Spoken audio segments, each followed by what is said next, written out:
তরুণদের দক্ষতা ও নারীদের আত্মকর্মসংস্থানে সরকারি উদ্যোগ অব্যাহত থাকবে জানালেন ভূমি প্রতিমন্ত্রী। এবং চট্টগ্রামে সাকিব হত্যা মামলায় প্রধান আসামিসহ গ্রেফতার ৮।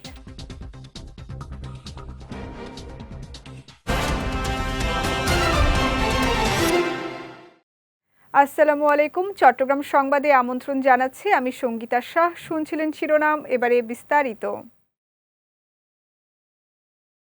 দক্ষতা অর্জনের মাধ্যমে তরুণদের কর্মমুখী করা ও নারীদের আত্মকর্মসংস্থানের সুযোগ সৃষ্টিতে সরকারি উদ্যোগ অব্যাহত থাকবে বলে জানিয়েছেন ভূমি ও পার্বত্য চট্টগ্রাম বিষয়ক প্রতিমন্ত্রী মীর মোহাম্মদ হেলাল উদ্দিন। গতকাল রাঙামাটিতে পার্বত্য চট্টগ্রাম উন্নয়ন বোর্ডের সম্মেলন কক্ষে আয়োজিত অনুষ্ঠানে প্রধান অতিথির বক্তব্যে তিনি এই কথা বলেন। প্রতিমন্ত্রী বলেন, তরুণ তরুণীদের প্রযুক্তি নির্ভর দক্ষতা অর্জনের সুযোগ বাড়ানো গেলে স্থানীয় পর্যায়ে কর্মসংস্থানের নতুন ক্ষেত্র তৈরি হবে। পাশাপাশি নারীদের সেলাই মেশিন দেওয়ার মাধ্যমে তাদের আয় ও পরিবারের অর্থনৈতিক ভূমিকা শক্তিশালী হবে। পরে তিনি শিশু পার্ক সংলগ্ন ওয়াচ টাওয়ার ও রাঙামাটি পার্বত্য জেলা পরিষদের ই-লার্নিং সেন্টারের উদ্বোধনী অনুষ্ঠানে যোগ দেন। চট্টগ্রাম মহানগরীর চান্দগাঁওয়ে প্রকাশ্যে ছুরিকাঘাতে মোহাম্মদ সাকিব হত্যা মামলার প্রধান আসামিসহ ৮ জনকে গ্রেফতার করেছে র্যাব ৭। গতকাল চান্দগাঁওয়ে র্যাব ৭ কার্যালয়ে সংবাদ সম্মেলনে এ তথ্য জানান লেফটেন্যান্ট কমান্ডার মোহাম্মদ তাওহিদুল ইসলাম। র্যাব জানায়, গোপন সংবাদের ভিত্তিতে অভিযান চালিয়ে মামলার ১, ২ ও ৩ নম্বর এজাহারভুক্ত আসামিসহ ৮ জনকে গ্রেফতার করা হয়। এ সময় তাদের কাছ থেকে হত্যায় ব্যবহৃত একটি দেশীয় তৈরি চাইনিজ কুড়াল ও একটি সুইচ গিয়ার ছুরি উদ্ধার করা হয়। গ্রেফতারদের বিরুদ্ধে পরবর্তী আইনানুগ ব্যবস্থা নেওয়া হবে বলে জানিয়েছে র্যাব। মাদকের বিরুদ্ধে কঠোর অবস্থানের ঘোষণা দিয়ে কক্সবাজার ৪ আসনের সংসদ সদস্য শাহজাহান চৌধুরী বলেছেন, মাদকের বিরুদ্ধে সবসময় জিরো টলারেন্স নীতি থাকবে। মাদকের সঙ্গে সম্পৃক্ত যত ক্ষমতাধর ব্যক্তি বা নেতাই হোক, কাউকে ছাড় দেওয়া হবে না। গতকাল টেকনাফ পৌর শহরে মডেল থানার আয়োজনে চলো যাই যুদ্ধে মাদকের বিরুদ্ধে শীর্ষক মাদক বিরোধী র্যালি ও সমাবেশে প্রধান অতিথির বক্তব্যে তিনি এসব কথা বলেন। তিনি বলেন, মাদক দেশ ও জাতির শত্রু এবং এর কারণে যুব সমাজ ধ্বংস হচ্ছে। মাদক কারবারিদের শনাক্ত করে তদন্তের মাধ্যমে আইনের আওতায় আনা হবে বলেও জানান তিনি। অস্বাস্থ্যকর ও অপরিচ্ছন্ন পরিবেশে খাবার প্রস্তুতের দায়ে চট্টগ্রাম নগরীর চেরাগী রেস্তোরাঁকে ১ লাখ টাকা জরিমানা করেছে জাতীয় ভোক্তা অধিকার সংরক্ষণ অধিদপ্তর। দুপুরে চেরাগী মোড়ে অভিযান চালিয়ে এ জরিমানা করা হয়। অভিযানে নেতৃত্ব দেন অধিদপ্তরের চট্টগ্রাম কার্যালয়ের উপপরিচালক মোহাম্মদ ফয়েজ উল্লাহ। তিনি জানান, রান্নাঘরে তেলাপোকার উপদ্রব, অপরিচ্ছন্ন পরিবেশে খাবার প্রস্তুত ও খোলা লবণ ব্যবহারের অভিযোগে এ জরিমানা করা হয়েছে। এর আগে একই রেস্তোরাঁকে ৩ বার জরিমানা করা হলেও পরিবেশের উন্নতি হয়নি। পরে নির্দিষ্ট সময়ের মধ্যে রান্নাঘরের পরিবেশ উন্নত ও নিরাপদ খাদ্য নিশ্চিত করার মুচলেকা নেওয়া হয়। ব্যত্যয় ঘটলে কঠোর ব্যবস্থা নেওয়া হবে। কক্সবাজারের শুল্ক ফাঁকি দিয়ে আনা প্রায় ৭৫ লাখ টাকা মূল্যের ৩১ ভরি স্বর্ণালংকার সহ ২ চোরা চালানকারীকে আটক করেছে কোস্টগার্ড। শনিবার কক্সবাজার বিমানবন্দর সংলগ্ন নতুন ফিশারিঘাট এলাকায় অভিযান চালিয়ে মোটর সাইকেল সহ তাদের আটক করা হয়। পরে তাদের বহন করা ব্যাগে তল্লাশি চালিয়ে স্বর্ণালংকার ৪টি মোবাইল ফোন, নগদ ৫,৭৪২ টাকা, ১০ সৌদি রিয়াল ও সৌদি আরবের ৩টি এটিএম কার্ড জব্দ করা হয়। কোস্টগার্ড জানায়, প্রাথমিক জিজ্ঞাসাবাদে আটককৃতরা আগেও স্বর্ণ চোরাচালানে জড়িত থাকার কথা স্বীকার করেছেন। পরে জব্দকৃত আলামত সহ তাদের সংশ্লিষ্ট থানায় হস্তান্তর করা হয়েছে। চোরাচালান বিরোধী অভিযান অব্যাহত থাকবে বলে জানিয়েছে কোস্টগার্ড। চট্টগ্রামে জাল টাকা প্রস্তুতকারী চক্রের মূল আসামি মোহাম্মদ মহিউদ্দিন ওরফে মহিন উদ্দিনকে আটক করেছে সিএমপি-ডিবির বন্দর পশ্চিম বিভাগ। গতকাল নগরীর দামপাড়া সিএমপি কার্যালয়ে সংবাদ সম্মেলনে এ তথ্য জানান উপপুলিশ কমিশনার কাজী মোহাম্মদ আব্দুর রহিম। তিনি জানান, গোপন সংবাদের ভিত্তিতে পতেঙ্গার পীর সাহেব মাজার গেট এলাকা থেকে ৪৪,৬০০ টাকার জাল নোট সহ মহিউদ্দিনকে আটক করা হয়। পরে তার দেওয়া তথ্যের ভিত্তিতে বায়েজিদ বোস্তামি থানার তৈয়বিয়া হাউজিং সোসাইটির একটি বাসায় অভিযান চালিয়ে জাল টাকা তৈরির একটি মেশিন, ১৮,০০০ টাকার জাল নোট ও ৫টি কাঁচের গ্লাস উদ্ধার করা হয়। এই ঘটনায় বিশেষ ক্ষমতা আইনে মামলা হয়েছে।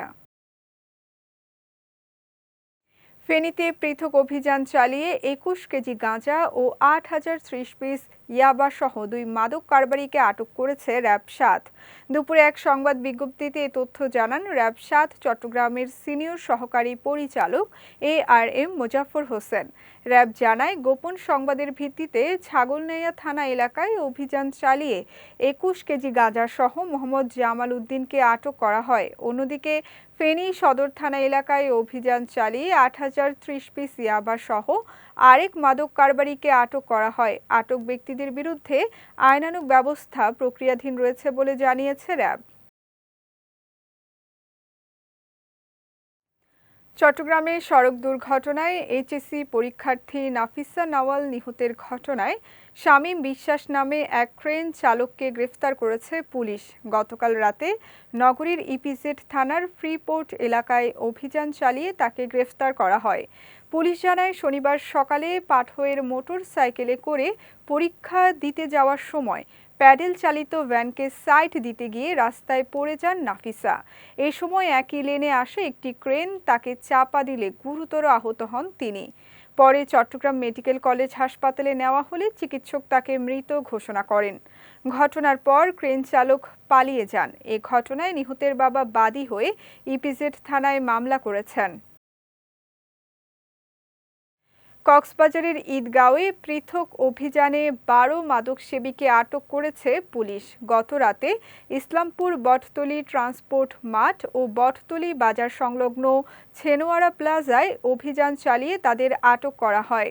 পুলিশ জানায়, প্রথম অভিযানে মাদক সেবনের প্রস্তুতিকালে ৩ জন এবং মাদক সেবনরত অবস্থায় আরও ৯ জনকে আটক করা হয়। এ সময় তাদের কাছ থেকে একটি ভাঙা ছুরি, ১৪টি বোতলের ছিপি, ৩০টি ইয়াবা সেবনের ফয়েল পেপার, ১৩টি প্লাস্টিক পাইপ, একটি গামছা ও ১৪টি গ্যাস লাইটার জব্দ করা হয়। ঈদগাঁও থানার ওসি এটিএম শিফাতুল মাজদার জানান, আটক ব্যক্তিদের বিরুদ্ধে মামলা করে আদালতে পাঠানো হয়েছে।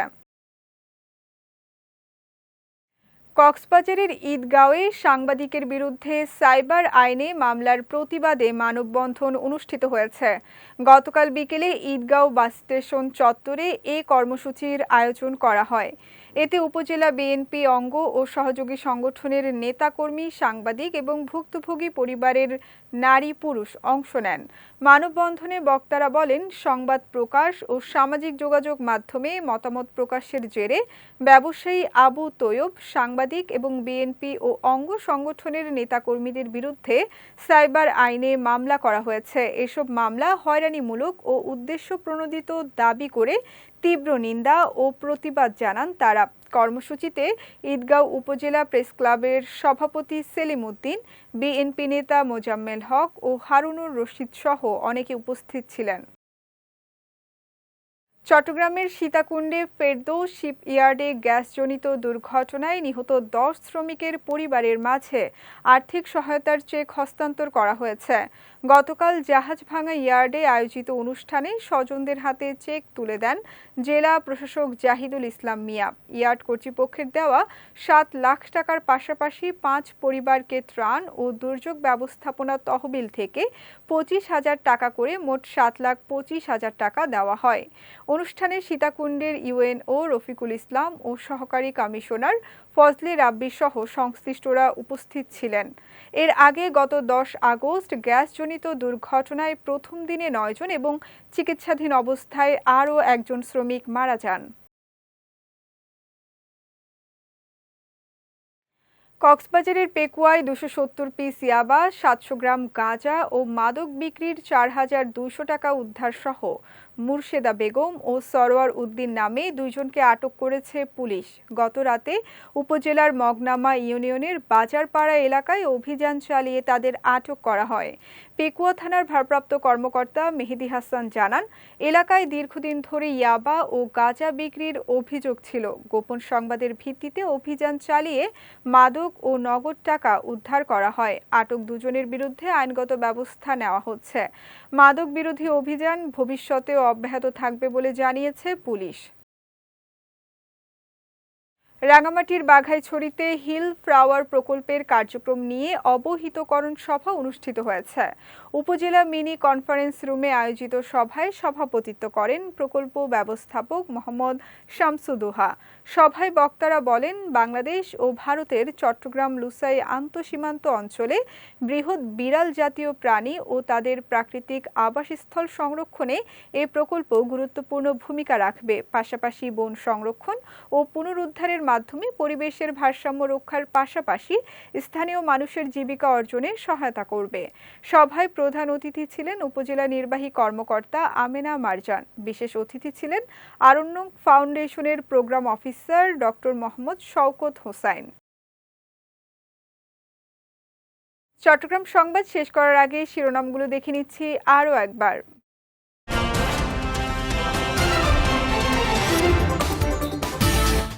তরুণদের দক্ষতা ও নারীদের আত্মকর্মসংস্থানে সরকারি উদ্যোগ অব্যাহত থাকবে, জানালেন ভূমি প্রতিমন্ত্রী।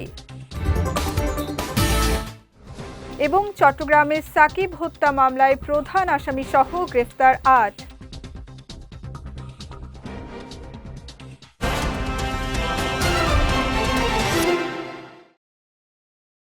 চট্টগ্রাম সংবাদ শেষে আজকের মতো আমি সঙ্গীতা শাহ আপনাদের কাছ থেকে বিদায় নিচ্ছি।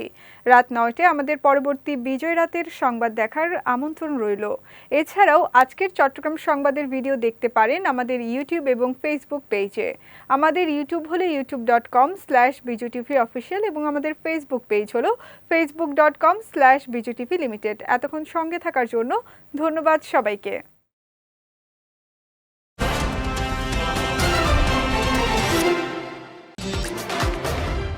বিজয় টিভি, অনির্বাণ বাংলা।